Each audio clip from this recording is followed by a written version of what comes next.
Abraham ఇస్సాకు ఇశ్రాయేలు దేవా నిత్య నివాసి నీవు ఓ అబ్రహాం ఇస్సాకు ఇశ్రాయేలు దేవా నిత్య నివాసి నీవు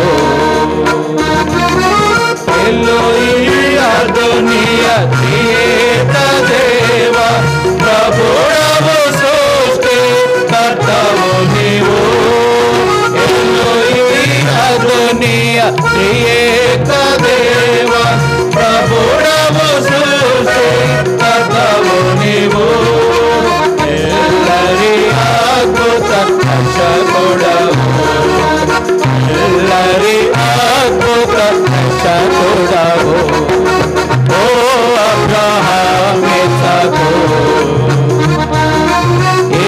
ఇశ్రాయేలు దేవా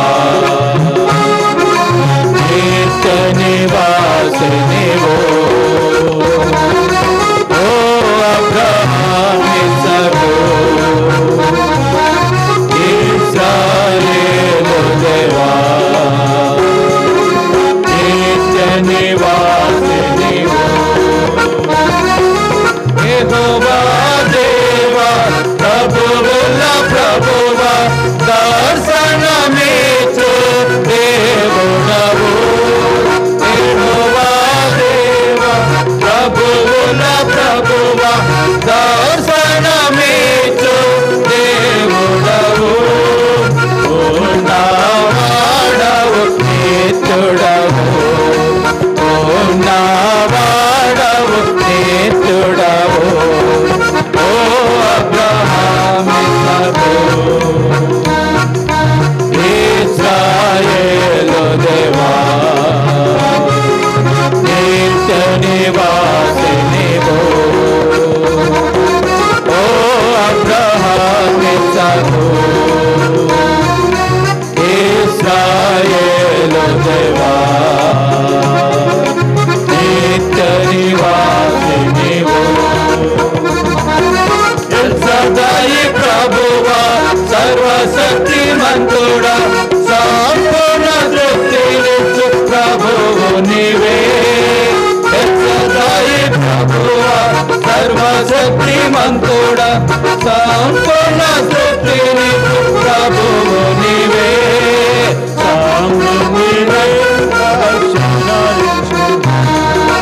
సమృద్ధి నిరక్షణను ఇచ్చువాడవు ఓ అబ్రహాం ఇస్సాకు ఇశ్రాయేలు దేవా నిత్య నివాసి నీవు ఓ అబ్రహాం ఇస్సాకు ఇశ్రాయేలు దేవా నిత్య నివాసి నీవు యెహోవా ఈరే చూచుకొనువాడవు యెహోవా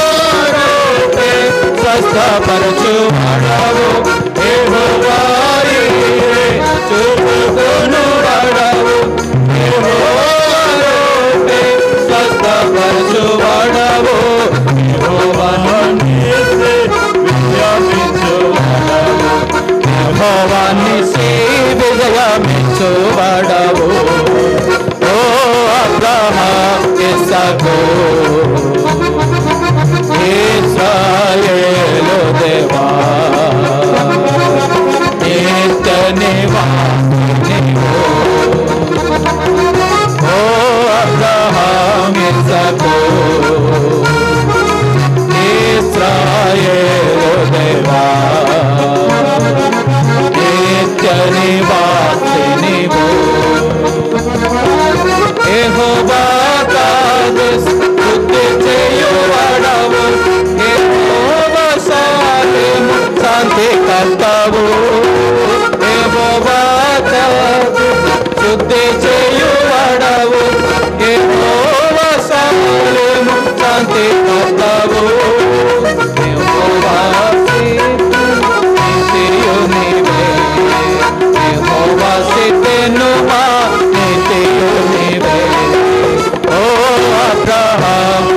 ఇస్సాకు ఇశ్రాయేలు దేవా నిత్య నివాసినివో ఓ అబ్రహాం ఇస్సాకు ఇశ్రాయేలు దేవా నిత్య నివాసినివో యెహోవా రోయి లోక సంరక్షకుడా గొర్రెల నిన్నటికి నెడబాయవు యెహోవా రోయి లోక సంరక్షకుడా గొర్రెల నిన్నటికి నెడబాయవు వాటిని విడువక నడిపెదవు వాటిని విడువక నడిపెదవు ఓ అబ్రహాం ఇస్సాకు ఇశ్రాయేలు దేవా నిత్య నివాసినివో ఓ అబ్రహాం ఇస్సాకు ఇశ్రాయేలు దేవా నిత్య నివాసినివో యెహోవా షమ్మా ఇచ్చటున్నవాడవు జీవింతువు ప్రభు యుగ యుగముల్ యెహోవా షమ్మా ఇచ్చటున్నవాడవు జీవింతువు ప్రభు యుగ యుగముల్ సగమము నీతోనే ఉంచెదవు సగమము నీతోనే ఉంచెదవు ఓ అబ్రహాం ఇస్సాకు ఇశ్రాయేలు దేవా నిత్య నివాసినివో ఓ అబ్రహాం ఇస్సాకు ఇశ్రాయేలు దేవా నిత్య నివాసినివో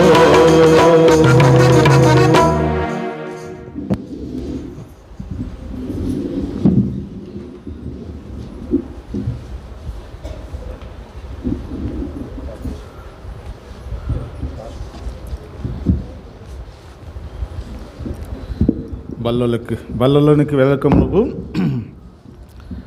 కొన్ని లేఖను చూడడానికై ప్రయత్నం చేద్దాం. యోహాను సువార్త 15వ అధ్యాయం. యోహాను సువార్త 15వ అధ్యాయము 2వ వచనాన్ని మనం కలిసి అవడానికై ప్రయత్నం చేద్దాం. మీ భాగాన్ని గట్టిగా స్పష్టంగా చదవడానికి ప్రయత్నం చేస్తుండండి. యోహాను సువార్త 15వ అధ్యాయము 2వ వచనాన్ని మనం కలిసి చదువుకుందాం. నాలో ఫలింపని ప్రతి తీగను ఆయన తీసి పారవేయను, ఫలించు ప్రతి తీగ మరి ఎక్కువగా ఫలింపాలని దానిలోని పనికిరాని తీగలను తీసివేయను. అపోస్తలుడైన పౌలు కొరింథీ సంఘానికి రాసిన మొదటి పత్రిక 11వ అధ్యాయం 28వ వచనాన్ని కూడా మనం కలిసి చదువుకుందాం. అపోస్తలుడైన పౌలు కొరింథీ సంఘానికి రాసిన మొదటి పత్రిక 11వ అధ్యాయము 28వ వచనాన్ని మనం కలిసి చదువుకుందాం. కాబట్టి ప్రతి మనుషుడు తను తాను పరీక్షించుకునేవలను, అలా చేసి ఆ రొట్టె తిని ఆ పాత్రను త్రాగవలను. దేవుని సహాయం కోసమే ప్రార్థన చేసుకుందాం. మోకరిల్లండి. మా ప్రేమైన పరలోకపు తండ్రి, నా గొప్ప దేవా, మీ కొందములు స్తుతులు స్తోత్రాలు చెల్లించుకుంటున్నాను. మరొకసారి మీ సన్నిధి రావడానికై మీరు అనుగ్రహించిన శ్రేష్టమైన సమయాన్ని బట్టి మీ కొందములు, మీ పరిశుద్ధులతో కలిసి మిమ్మల్ని ఆరాధించడానికి ఇచ్చిన కృపను బట్టి మీ కొందములు.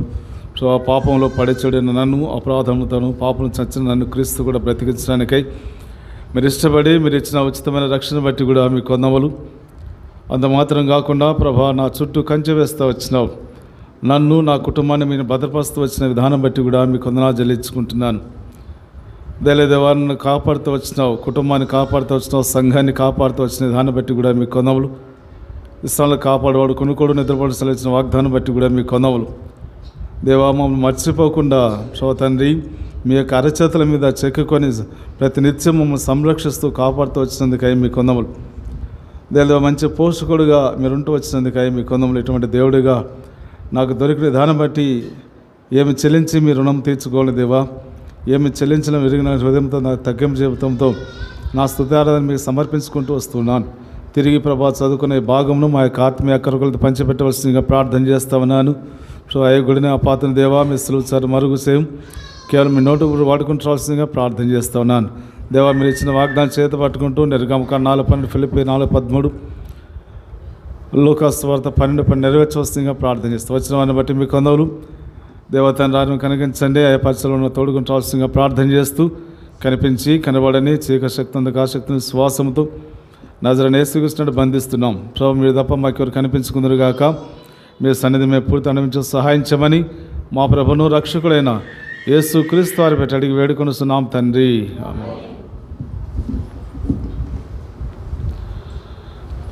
బల్ల దగ్గరకు వచ్చిన మనకి జీవితాలను మనను పరీక్ష చేసుకుంటూ రావాలి.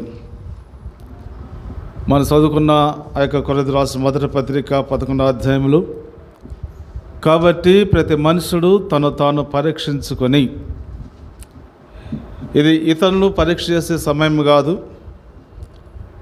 లేకపోతే ఇతరుల వైపు మన యొక్క చూపు పెట్టడానికి సమయం కాదు. ఇది కారణం ఎందుకంటే ప్రభువైన యేసుక్రీస్తు అనే రాకడ బహు సమీపంగా ఉంది.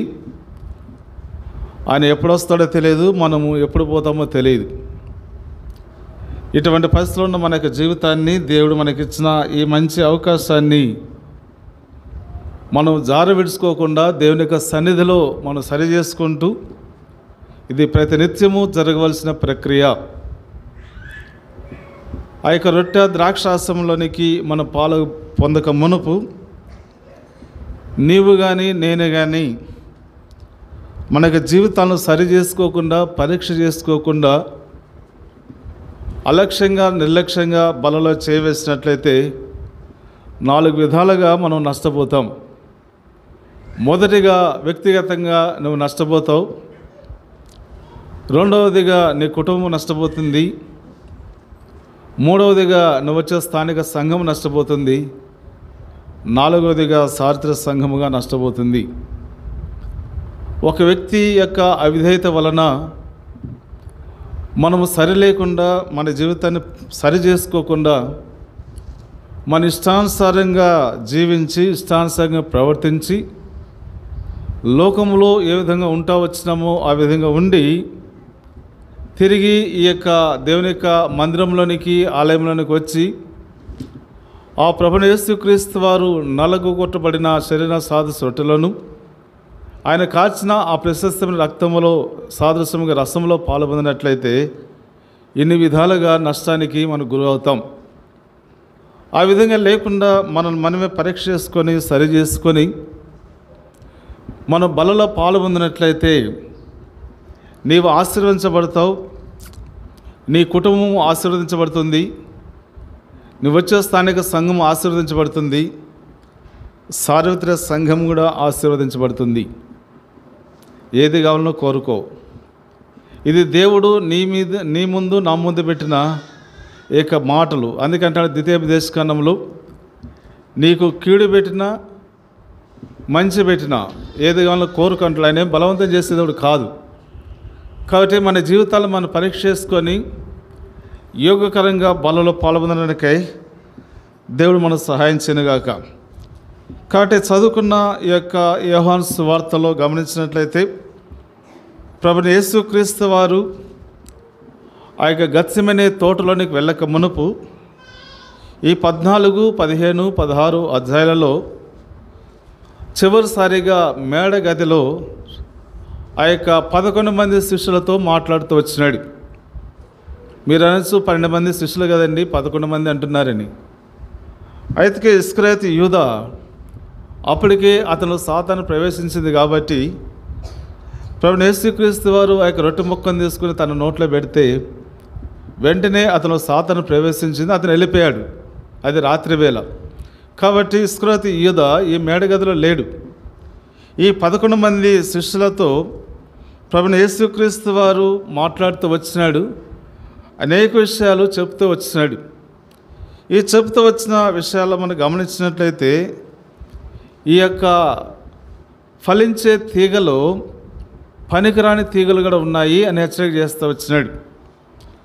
ఈ యొక్క అధ్యాయంలో 15వ అధ్యాయంలో మనం గమనించినట్లయితే 3 భాగాలుగా దీన్ని విభజించడానికై మనం ప్రయత్నం చేస్తే, మొదటిగా మనం గమనించినట్లయితే 1వ వచనం నుంచి 11వ వచనం వరకు ద్రాక్షావళిలో ఉన్న తీగలకున్న సంబంధము, ఇది మొదటి యొక్క భాగం.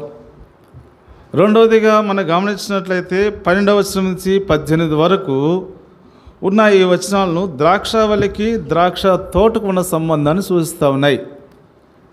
రెండవదిగా గమనించినట్లయితే ద్రాక్షావళికి ద్రాక్ష తోటలో ఉన్న సంబంధం.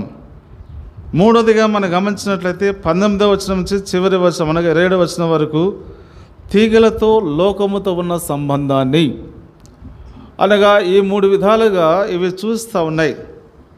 అయితే మనకు అంశము ఏంటంటే, ఇప్పుడు 3వ అంశంలో ఉంది కదా, అనగా తీగలతో అనగా సంబంధం, ఫలించే తీగలు, పనికిరాని తీగలు. అనగా ఈ 2వ వచనంలో గమనించినట్లయితే 3 భాగాలుగా మనం చేయొచ్చు. ఒకటి ఏంటంటే ఫలింపని తీగ, 2 ఫలించే తీగ, 3 ఫలించే తీగలు, పనికిరాని తీగలు. ఇప్పుడు 3 విషయాలు మనం ధ్యానించము, కానీ అయితే మనం ధ్యానించేది 3వదిగా ధ్యానిస్తాం. ఏదంటే ఫలించే తీగలు, పనికిరాని తీగలు. కాబట్టి బల దగ్గరకు వస్తున్నప్పుడు శ్వాసిగా నీ జీవితంలో, నా జీవితంలో దేవుడు ఫలించాలని దేవునికి కోరిక. ఉదాహరణ, మనం ఒక మొక్కని తీసుకొచ్చి, మంచి మామిడి మొక్కని తీసుకొచ్చి పెరట్లో నాటినామనుకుందాం. నాటిన తర్వాత దానికి నీరు పోసినాము, దానికి కావలసిన ఎరువు వేసినాము, అన్నీ వేసినాం. అయితే మనం ఆశతో ఎదురు చూస్తాను, ఎప్పుడెప్పుడు ఈ యొక్క చెట్టు కాస్తుందా, ఆ పండును తిందామా అని చెప్పి ఆశతో ఉన్నామనుకోండి. సంవత్సరం అయింది, 2 సంవత్సరాలైంది, 3 సంవత్సరాలైంది, దానికి కాయలు కాయకపోతే మనం సంతోషిస్తామా, బాధపడతామా? ఏం పలకరు ఒక్కరు కూడా, బాధపడతాం. కాబట్టి అదే విధానంలో ఎక్కడ ఉన్న మనలను 1వ కీర్తనలో గమనించినట్లయితే ఆ యొక్క కాలువ దగ్గర చదవనండి. 1వ కీర్తనలో ఎక్కడ నాటినాడంటే మొక్కను తీసుకొచ్చి నీటి కాలువ ఎవరో నాటిన ప్రక్క నాటినాడు. అదే విధానంలో ఎక్కడెక్కడ ఉన్న మనలను తీసుకుని వచ్చి దేవాది దేవుడు సృష్టికర్తైన ప్రభువైన యేసుక్రీస్తు వారు ఈ యొక్క హెర్మోని యొక్క ప్రార్థన మందిరము లాంటి జీవగల సంఘములో నన్ను నాటినాడు. ఆత్మీయంగా నాటిన తర్వాత దానికి కావలసిన సమృద్ధైన ఆహారము ఫలించాలని దేవుడు మనకు ఆత్మీయంగా కావాలని అనేక విధాలుగా దేవుని యొక్క సేవకులను, అయితే పెద్దలను, పరిచారకులను, ఎవరైనా సరే ఇక్కడ పంపించి ఆత్మీయ ఆహారం అందిస్తూ ఉన్నాడు. మరి ఇంతగా ఆత్మీయ ఆహారం అందిస్తూ ఉన్నప్పుడు కూడా నేను ఫలించకపోతే దేవుడు సంతోషిస్తాడా, బాధపడతాడా? బాధపెడదామా, సంతోషపెడదామా?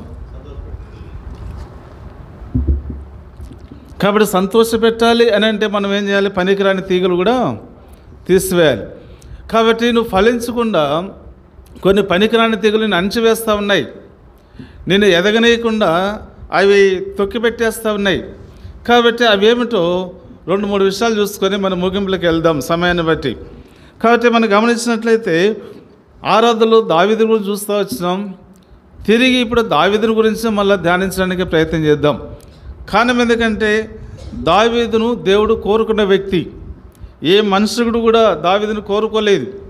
దావీదు గురించి దేవుడు ఇచ్చిన సాక్ష్యం ఏంటంటే, ఇతడు నా హృదయానుసారుడు, నేను ఏర్పాటు చేసుకున్న వ్యక్తి, నేను కోరుకున్న వ్యక్తి. కాబట్టి సమూయేలు ప్రవక్తను పంపించి అభిషేకించమంటూ వచ్చినాడు. ఇటువంటి హృదయానుసారుడు, ఇటువంటి ఆత్మీయంగా ఉన్న ఈ వ్యక్తి తను మంచి ప్రార్థనాపరుడు, దినానికి 3 సార్లు ప్రార్థన చేసేవాడు, మంచి ఆరాధకుడు కూడా, దినానికి 7 సార్లు ఆరాధించేవాడు. ఈ విధంగా మనం చూసినట్లయితే దావీదులో అన్ని మంచి విషయాలు ఉన్నాయి, దావీదులో అన్ని మంచి లక్షణాలు ఉన్నాయి. దేవుడు కోరుకున్నవాడు, దేవుడు ఏర్పాటు చేసుకున్నవాడు, దేవుని కోసం నిలబడినవాడు. అయితే దావీదు యొక్క ఆత్మీయ జీవితము దాదాపుగా 50 సంవత్సరాలు తను కాపాడుకుంటూ వచ్చినాడు. 50 సంవత్సరాలు ఎక్కడ కూడా మచ్చ లేకుండా తను జీవిస్తూ వచ్చినాడు. చూడండి, ఆ యొక్క గొర్రెలు కాసుకున్నప్పటి నుంచి మొదలు పెడితే తన సింహాసనం మీద వెళ్ళేంత వరకు కూడా ఎక్కడొక్కడ తప్పు చేసినట్లు కనిపించదు. అయితే ఇటువంటి దావీదు 50 సంవత్సరాలు తన యొక్క ఆత్మీయ జీవితాన్ని కాపాడుకుంటూ భద్రపరుస్తూ వచ్చిన తర్వాత 50 సంవత్సరాలు దాటిన తర్వాత తన యొక్క ఆత్మీయంగా పతనానికి దారితీస్తూ వచ్చినాయి. కాబట్టి ఎందుకు ఈ యొక్క ఆత్మీయ యొక్క పతనానికి వెళ్తూ వచ్చినాడు? ఇటువంటి ఆత్మీయుడు, దేవుని హృదయానుసారుడు, దేవుడు చెప్పింది నెరవేర్చేవాడు, ఇటువంటి మంచి ప్రార్థనాపరుడు, దైవభక్తి కలిగిన ఈ వ్యక్తిలో ఎందుకు ఆ విధంగా పనికిరాని తీగులు వస్తూ వచ్చినాయి? ఆత్మీయంగా ఫలించే ఈ జీవితంలో 50 సంవత్సరంలో ఆత్మీయంగా ఫలిస్తూ వచ్చినాడు. 50 సంవత్సరాలు దాటిన తర్వాత ఎందుకు తను ఫలించలేకపోతా వచ్చినాడో కొన్ని విషయాలు చూద్దాం రండి. మనం గమనించినట్లయితే 2 సమూయేలు గ్రంథం 11వ అధ్యాయం, ఇది మనకందరికీ తెలిసిన భాగమే. 1వ వచనం చదవండి. 2 సమూయేలు గ్రంథం 11వ అధ్యాయం 1వ వచనం.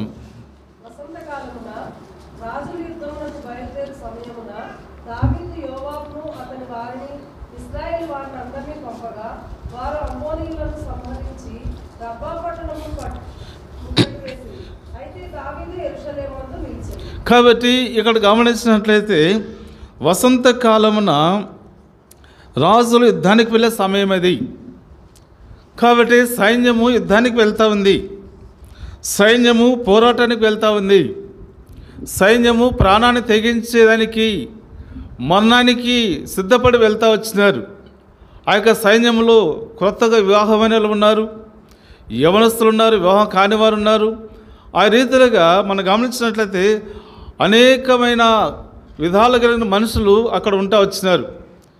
ఈ విధంగా సైన్యము యుద్ధానికి వెళ్తూ వచ్చినప్పుడు దావీదు ఏం చేస్తూ వచ్చినాడంటే యెరూషలేములో నిలుస్తూ వచ్చినాడు. ఇది నిలవడానికి సమయమేనా అనగా యుద్ధానికి వెళ్ళవలసిన ఈ సమయంలో ఒక రాజుగా ఉండి సైన్యాన్ని నడిపించవలసిన వాడు, సైన్యానికి ధైర్యం చెప్పవలసిన వాడు, సైన్యాన్ని బలపరచవలసిన వాడు, సైన్యానికి నేను ఉన్నాను రా, మీరేం భయపడదు, రండి మన శత్రువు ఎదుర్కొందామని చెప్పవలసిన ఈ యొక్క నాయకుడు ఎక్కడ ఉన్నాడంటే యెరూషలేములో నిలబడ్డాడు. ఒక ఆత్మీయంగా ఉన్న ఈ వ్యక్తి యెరూషలేములో నిలవాల్సిన అవసరం ఏముంది? అవసరం లేదు. అయితే నిలబడిపోయాడు. దానికి కారణం ఎందుకంటే మొదటిగా దావీదు యొక్క జీవితంలో నీకేమొచ్చిందంటే నిర్లక్ష్యం వచ్చేసింది. ఆ రబ్బా పట్టణమేగా, ఏమవుతుంది, చిన్నదే కదా, ఏం సైన్యం నేను పోవాలన్న రాజుగా అవసరం లేదు, యోవాబు ఉన్నాడు కదా నా మేనల్లుడు, వాడు చూసుకుంటారులే అని చెప్పేసి నిర్లక్ష్యంగా అలక్ష్యంగా యెరూషలేములో నిలబడతా వచ్చినాడు. ఈ నిర్లక్ష్యము అలక్ష్యము ఎంతవరకు దారి తీసిందంటే చాలా దారుణమైన స్థితికి దావీదు వెళ్ళిపోతూ వచ్చినాడు. ప్రేమ విశ్వాసిగా ఈ మధ్యాహ్న కాల సమయంలో మన యొక్క ఆత్మీయ జీవితానికి ఇది అన్వయించుకోవడానికై మనం ప్రయత్నించినట్లయితే నీవు నేను కూడా ఆత్మీయంగా మంచిగా ఉన్నావు. ఎప్పుడు ఉంటా వచ్చినావు? ఆరంభ దినాల్లో ఉంటా వచ్చినావు. ఆరంభ దినాల్లో రక్షించబడిన కొరతలో దేవునికి మందిరం అంటే పరిగెత్తుకుంటూ వచ్చినావు, దేవునికి వాక్యం అంటే శ్రద్ధగా వింటూ వచ్చినావు, దేవుని ప్రార్థన అంటే ఎడతెగ ప్రార్థన చేస్తూ వచ్చినావు, సంఘాన్ని విడిచిపెట్టకుండా అంటుకట్టుబడుకుంటూ ఉంటా వచ్చినావు. అనేక విధాలు చూసినట్లయితే నీ యొక్క ఆత్మీయ జీవితం వర్ధిల్లాల్సి వస్తూ వచ్చింది. అరే ఇటువంటి ప్రార్థనా పరుడు ఆత్మీయుడు ఆత్మీయురాలు హెర్మోను ప్రార్థనా మందిరం ఉన్నారని చెప్పి మంచి సాక్ష్యం కలిగి ఉంటా వస్తూ వచ్చినావు. అయితే ఎప్పుడైతే నీ యొక్క ఆత్మీయ స్థితి పెరుగుతూ వచ్చిందో, నీ సీనియారిటీ పెరుగుతూ వచ్చిందో, నీలో నాలో ఏమొచ్చిందంటే నిర్లక్ష్యం వచ్చేసింది. అనగా దేవునికి మందిరం అంటే ఆసక్తి లేదు, దేవునికి మందిరం అంటే పరిగెద్దామని చెప్పి ఆలోచన లేదు, దేవునికి వాక్యం వినాలన్న గమనం లేకుండా పోతూ ఉంది. కారణం ఎందుకంటే ఇది మామూలుగా విని విని విని అలవాటు అయిపోయింది కదా, ఏం వింటావులని చెప్పి నిర్లక్ష్యము నీకు నాకు వచ్చింది. కాబట్టి బలలో పాల్పొందిన ప్రతి విశ్వాసిగా ఒక్కసారి మనం ప్రశ్న వేసుకుందాం, నీలో నాలో నిర్లక్ష్యం ఉందా లేదా? ఏంటి పలకరు ఉందా లేదా? నిర్లక్ష్యం లేకపోతే 10 గంటలకు ఆరాధన అంటే ఎన్ని గంటలకు వచ్చినారండి మీరు? మొదటి నియమం ఇది. బలలో చేవేస్తావు, మళ్ళీ అందరికంటే ముందుగానే అది చేస్తావు. నువ్వు వచ్చేది ఆలస్యము, బలలో చేవేస్తావు. ఎంత ధైర్యం అనుకుంటున్నావు నువ్వు? ఎవరు పట్టించుకోలేదు అనుకుంటున్నావు, మనుషులు ఎవరు చెప్పరు, దేవుని యొక్క సేవకుడు చెప్పడు. ఒకవేళ పొరపాటున మేము కఠినంగా చెప్పినామనుకో, నీ మూటాములు సర్దుకం పోరా నాయనంగా ఒక సేవకుడు వస్తాడంటారు. నిజమా కాదా? నిర్లక్ష్యం. దేవుని ఇండ్లు అంటే నిర్లక్ష్యం, దేవుని పరిచయం అంటే నిర్లక్ష్యం, దేవునికి ప్రార్థన అంటే నిర్లక్ష్యం, కుటుంబ ప్రార్థన అంటే నిర్లక్ష్యం. వ్యక్తిగతంగా మనం చూసినట్లయితే అనేక విధాలుగా చూసినట్టే నువ్వు ఆత్మీయంగా పతనానికి పోవడానికి కారణం ఏంటంటే నిర్లక్ష్యం నీ జీవితంలో ఉంది. ఇది పోగొట్టుకోవాలి దేవుని యొక్క కోరిక. బలదగ్రస్తున్న విశ్వాసిగా నీవు నేను కూడా మన జీవితాలు మనం సరి చేసుకుంటూ రావాలి. హిజ్కియా రాజుగా ఉంటా వచ్చినాడు, ఎప్పుడు దేవుని మందిరానికి వెళ్తా వచ్చినాడు. రండి చూడడానికే ప్రయత్నం చేద్దాం. రెండవ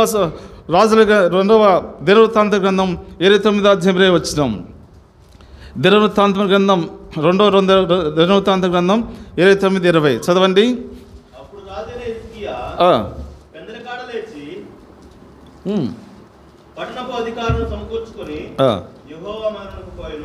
కాబట్టి ఎప్పుడు లేచినాడు రాజు? పెందల కడ లేచినాడు, పట్టణానికి వెళ్ళినాడు, అందరిని సమకూర్చుకుంటూ వచ్చినాడు, దేవుని మందిరానికి వెళ్తూ వచ్చినాడు.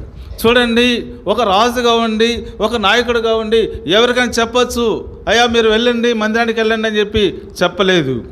హిజ్కియా రాజు అధికారం ఉన్నప్పటికీ కూడా తన పెందల కడ లేచినాడు, అధికారుల దగ్గరికి వెళ్ళాడు, వాళ్ళని సమకూర్చున్నాడు, వాళ్ళని లేపినాడు, వాళ్ళని తయారు చేసుకున్నాడు, దేవునికి మందిరానికి వస్తున్నాడు. నీ కుటుంబాన్ని ఎప్పుడు సిద్ధపరుస్తున్నావు? ఆదివారం అంటే ఎన్ని గంటలకు లేస్తూ ఉన్నావు? ఆదివారం కదా, ఈరోజు సెలవు కాబట్టి కొంచెం నెమ్మదిగా లేద్దాంలే అని చెప్పి ఆలస్యంగా లేస్తూ ఉన్నావు. దేవునికి మందిరం అంటే నిర్లక్ష్యం. లేయి పెందల కాడ నీ పిల్లల్ని సిద్ధపాటు చేసుకో, నీ భార్యను, నీ భర్తను, నీ పిల్లల్ని, ఇరుగు పొరుగు వారిని అందరిని సిద్ధం చేసుకొని పెందల కాడ లేచి దేవునికి మందిరాన్ని పరిగెత్తామని చెప్పి పరిగెత్తుతూ రావాలి.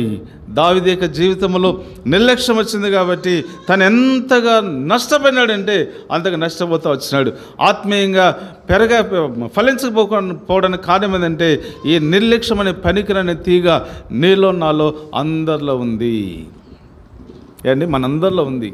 నేను మీకేగా చెప్పింది, నాకు కూడా ఉంది కదా. కాబట్టి మధ్యాహ్న కాలసి బలదిరుగుతున్న విశ్వాసిగా ఇది మనల్ని మనం పరీక్ష చేసుకోవాలి.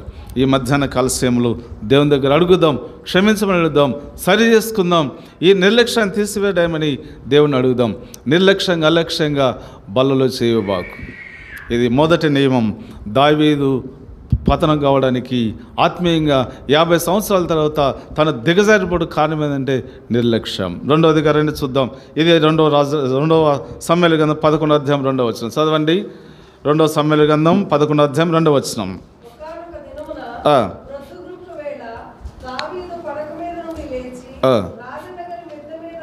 చాలు. కాబట్టి మనం గమనించినట్లయితే ఇప్పుడు నిలబడ్డాడు. తనకు బాధ్యత ఏంటంటే ఒక ఆత్మీయుడు, 50 సంవత్సరాలు ఆత్మీయంగా జీవించిన వ్యక్తి, మంచి ప్రార్థనాపరుడు. ఇశ్రాయేలులో ఇటువంటి ప్రార్థనాపరుడు లేడు అంటారు. వాడు మంచి ఆరాధకుడు. ఇటువంటి వ్యక్తి తాను నిర్లక్ష్యంగా ఉంటూ వచ్చినాడు. ఆ నిర్లక్ష్యతలు ఏం చేస్తాడంటే సైన్యం యుద్ధానికి వెళ్ళింది కదా అని చెప్పి ప్రార్థన కూడా చేయలేని పరిస్థితులు ఉంటూ వచ్చినాడు. ఇప్పుడు మిద్దె మీద ఏం చేస్తూ వచ్చినాడు? ఇటు అటు తిరుగుతూ ఉన్నాడు. కాబట్టి ఇటు అటు తిరుగుతూ వచ్చినప్పుడు మిద్దె మీద తిరిగి వాడికి చూపులు పైన ఉంటాయా కింద ఉంటాయా? కిందనేగా. పైన ఉంటే కింద పడతాడు కదా. కింద ఉంది. కింద ఏముంది? లోకం ఉంది. కాబట్టి ఆత్మీయంగా మనం చూడవలసిన స్థలం ఏంటంటే ఆకాశం వైపు చూడాలి. అందుకే దేవుడు అంటాడు ఆకాశం యొక్క సింహాసనము. ఆయన సింహాసనం మీద కూర్చున్నాడు. ఆయన మనం చూడాలి, ఆయన ముఖదర్శనం చేసుకుంటూ రావాలి, ఆయన ప్రసన్నత చూస్తూ రావాలి. అయితే దావీదు ఏం చేస్తూ వచ్చినంటే దేవుని వైపు ఉండవలసిన చేతులు, దేవుని వైపు చూడవలసిన కన్నులు ఎక్కడ చూస్తూ వచ్చినంటే కిందికి చూసినాడు, లోకములో పడిపోయాడు. రెండవది ఏమొచ్చిందంటే శరీరం వచ్చేసింది.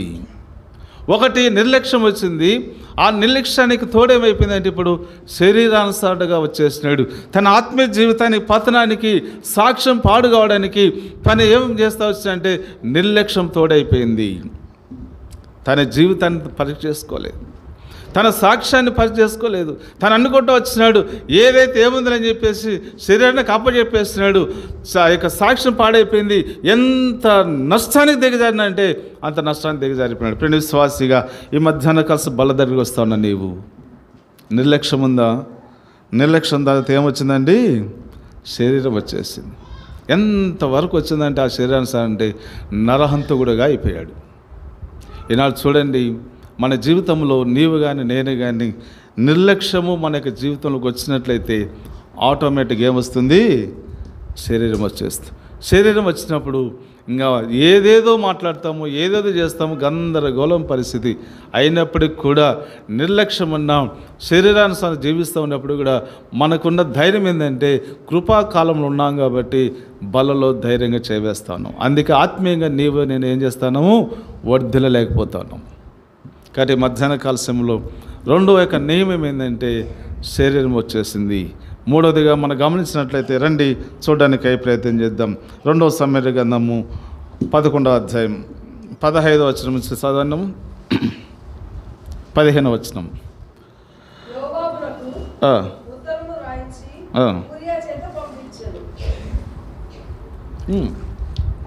చదవండి అక్క.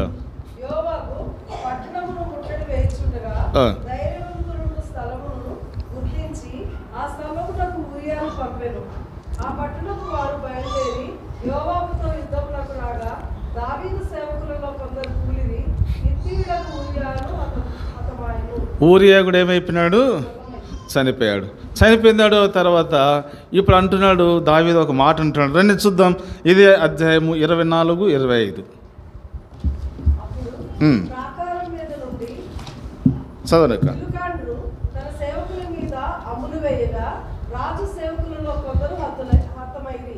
తమరి సేవకుడైన హిత్తీయుడకు ఊరియా కూడా హతమాయెను. 25 దావీదు, నీవు యోవాబుతో ఈ మాట చెప్పుము, ఆ సంగతిని బట్టి నీవు చింతపడకు. చాలు. ఆ సంగతిని బట్టి నువ్వేం చేయకూడదు. ఏమండి, ఒక రాజుగా ఉండి సింహాసనం మీద కూర్చున్నవాడు, సైన్యం యుద్ధంలో పోరాడుతూ ఉంది. అయ్యా సైన్యం చనిపోయినారు ఈ విధంగా.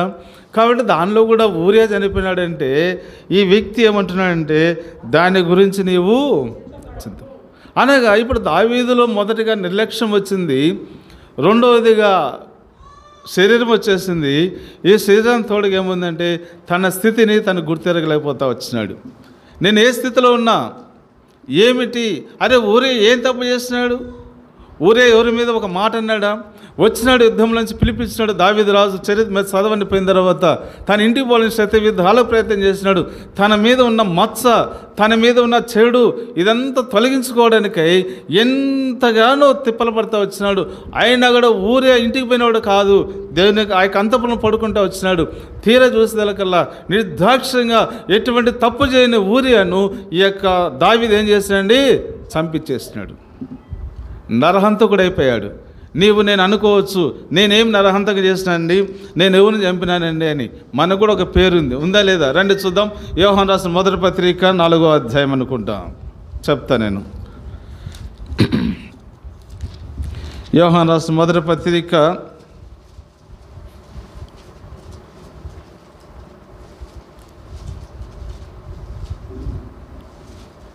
2వ వచనం. అది తన సహోదరుని ద్వేషించేవాడు నరహంతకుడని ఉందా లేదా? సోదరన్న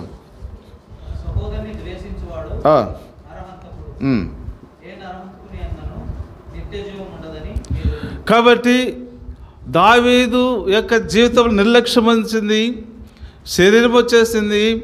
మూడవదిగా చూసిన తన స్థితిని తను ఎరగలేకపోతా వచ్చినాడు, నరహంతకుడు అయిపోయినాడు.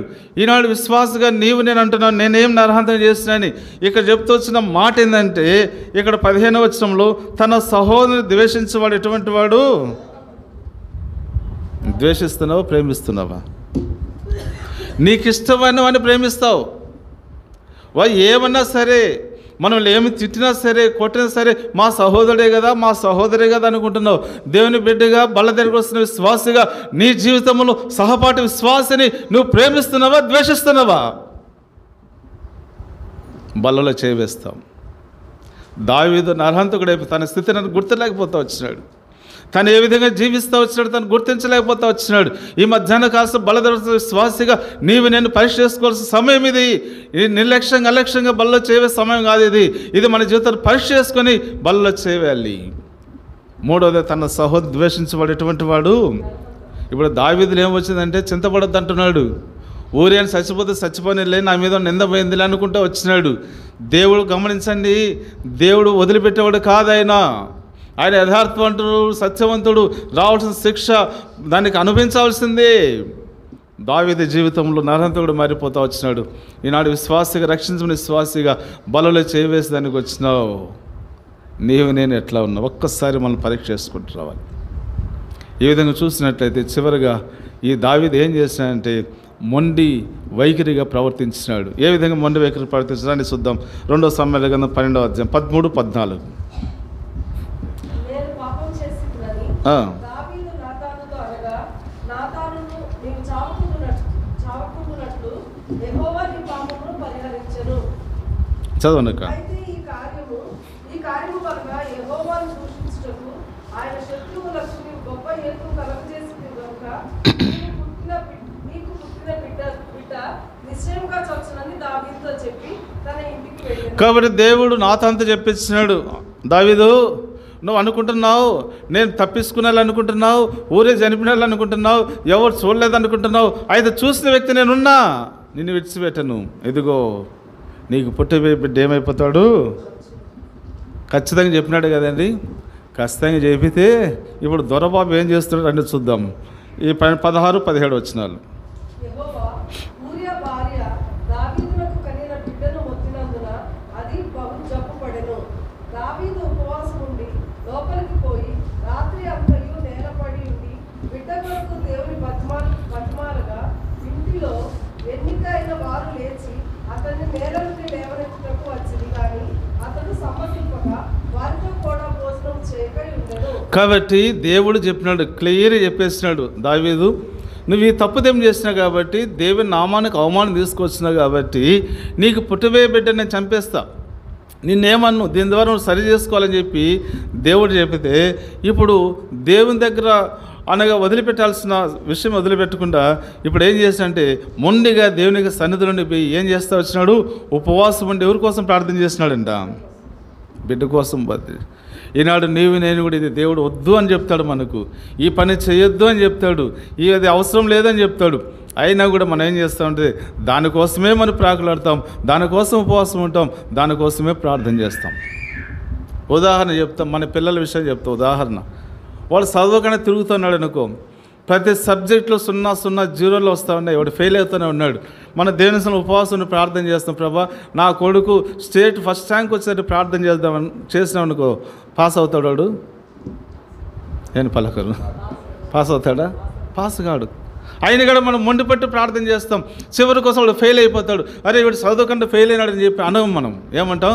దేవుడు మా కుటుంబానికి ఎంత అన్యాయం చేసినాడు చూడండి, అందరూ పిల్లలు పాస్ అయినాడు, మా వాడు పాస్ కావాలని చెప్పి బాధపడతాం కదా. అట్లనే దావీదు ఏం చేసినాడంటే మొండి వైఖరి మొండికి పెట్టినాడు. దేవుడా నువ్వు చంపినా సరే ఏం చేసినా సరే నా కొడుకును బ్రతికించమని.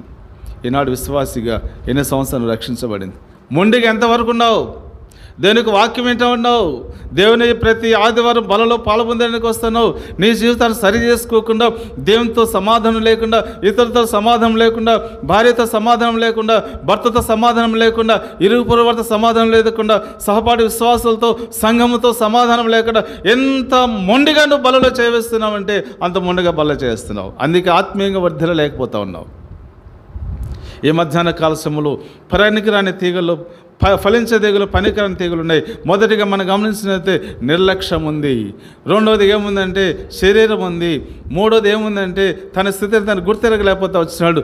నాలుగోది ఏముందంటే మొండి వైఖరి ఉంది. ఈ 4 విషయాలు ఉన్నాయి లేవా?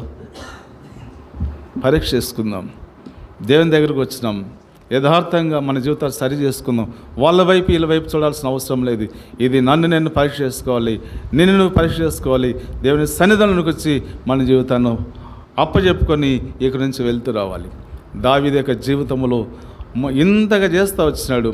అయితే చరిత్ర చెప్తే దావీదు గురించి ఈ బత్షెబ చేసిన పాపాన్ని బట్టి ఒక కొరడ తీసుకొని దేవుని యొక్క మందిరంలోకి వెళ్ళి కొట్టుకుంటాడంట. భయంకరంగా కొట్టుకొని దొర్లాడి దేవుడిని క్షమించినాను అని చెప్పేంత వరకు పశ్చాత్తాపడుతూ వచ్చినాడంట. ఏడుస్తానే ఎక్కులు పెట్టి ఏడుస్తూ వచ్చినాడంట. అంతగా పశ్చాత్తాపడ్డాడు. అంతగా పశ్చాత్తాపడిన తర్వాత దాన్ని పొందవలసిన శిక్ష అనిపిస్తూ వచ్చినాడు. అయితే ఇప్పుడు ఏమి ఇచ్చినంటే తన హృదయంలో కలవరం ఉంది, నెమ్మది లేదు.